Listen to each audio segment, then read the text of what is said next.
Liga Arab tegas, militer Israel kini dilarang terbang di atas wilayah udara Arab Saudi dan juga Oman.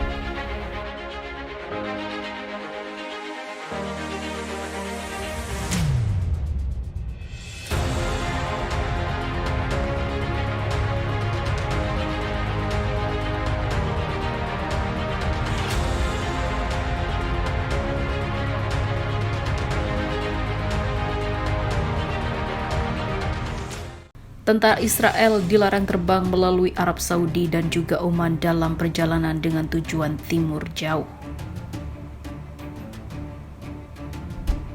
Menurut laporan situs berita berbahasa Ibrani Israel Hayom, larangan tersebut dapat mempersulit pasukan militer Israel. Israel Hayom melaporkan larangan tersebut akan membuat tentara dan personel tetap militer Israel mengalami kesulitan besar untuk mencapai banyak negara dan juga tujuan lainnya. Situs berita itu juga mengatakan penerbangan dari Eropa ke timur jauh yang melintasi Saudi, Oman, dan Iran akan terlarang bagi personel militer Israel. Pekan lalu, maskapai nasional Israel El Al mengharapkan persetujuan untuk penerbangan menggunakan wilayah udara Oman. Langkah ini merupakan upaya maskapai agar dapat menjangkau rute Asia. Sementara itu, pada bulan lalu, Otoritas Umum Penerbangan Sipil Saudi mengumumkan wilayah udara Saudi terbuka untuk semua maskapai penerbangan, termasuk milik Israel. Langkah ini diambil setelah kunjungan Presiden Amerika Serikat Joe Biden ke Saudi Juli lalu. Maskapai penerbangan El Al dan Arkia kemudian mengajukan izin untuk terbang di atas wilayah udara Arab Saudi dan juga Oman. Namun, tepatnya pada 18 Agustus 2022, militer Israel kembali dilarang terbang di atas langit atau wilayah udara Arab Saudi dan juga Oman. Sejauh ini, Oman masih belum resmi memberikan izin bagi pesawat Israel untuk terbang di atas wilayah udaranya.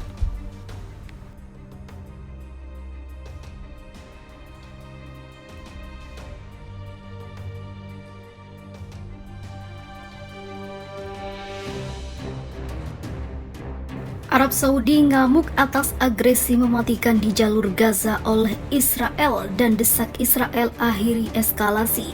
Jika sampai terulang lagi, Raja Salman akan lakukan ini. Arab Saudi atau Kerajaan Arab Saudi mengutuk dan ngamuk atas aksi agresi yang dilakukan pasukan pendudukan Israel di jalur Gaza yang menghabisi puluhan warga di daerah kekuasaan Hamas itu.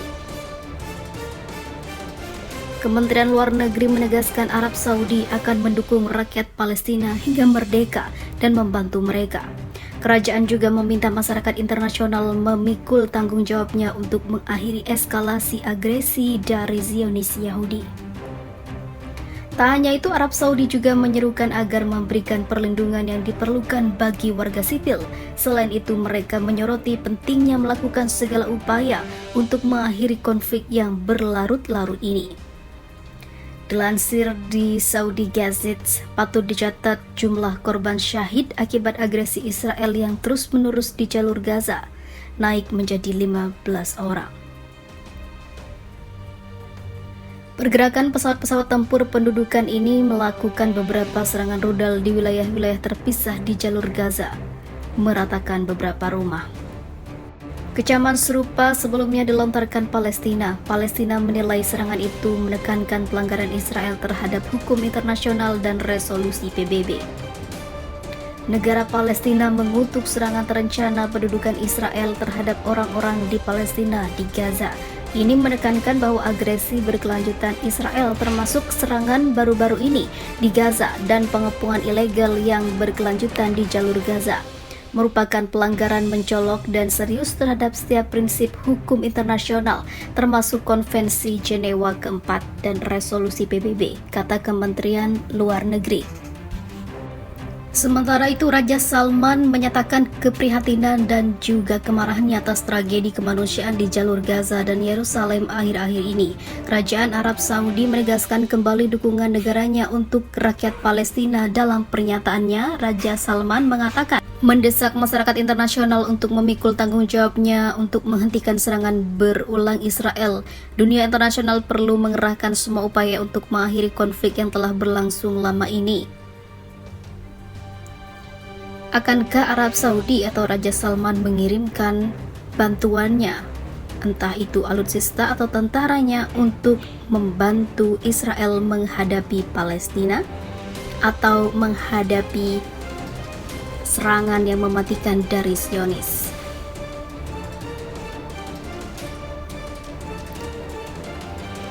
Seperti diketahui, situasi di Gaza saat serangan udara Israel memang sangat mencekam. Seorang warga menggambarkan situasi di jalan-jalan Gaza cukup sepi dan orang-orang lebih memilih tinggal di rumah atau di tempat yang aman bersama keluarga mereka. Hal ini bukan 1-2 kali terjadi, namun sudah berulang kali. Berarti membuat penderitaan Palestina semakin berkepanjangan. Arab Saudi juga dikabarkan telah mengirimkan bantuan ke Palestina. Di sisi lain, Palestina mendesak Dewan Keamanan PBB dan pihak dalam Konvensi Jenewa keempat untuk segera melakukan intervensi menghentikan agresi Israel terhadap rakyat Palestina. Tidak adanya pertanggungjawaban internasional terus mendorong Israel kekuatan pendudukan kolonial untuk bertahan dalam melakukan kejahatan internasional yang serius terhadap rakyat Palestina, menginjak-injak hak asasi mereka dan menyebabkan kematian yang meluas, cedera, dan juga kehancuran yang tidak disengaja, kata Kemenlu Palestina. Amerika pun bungkam atas kejadian ini, namun sangat berkoar-koar ketika Rusia menginvasi Ukraina.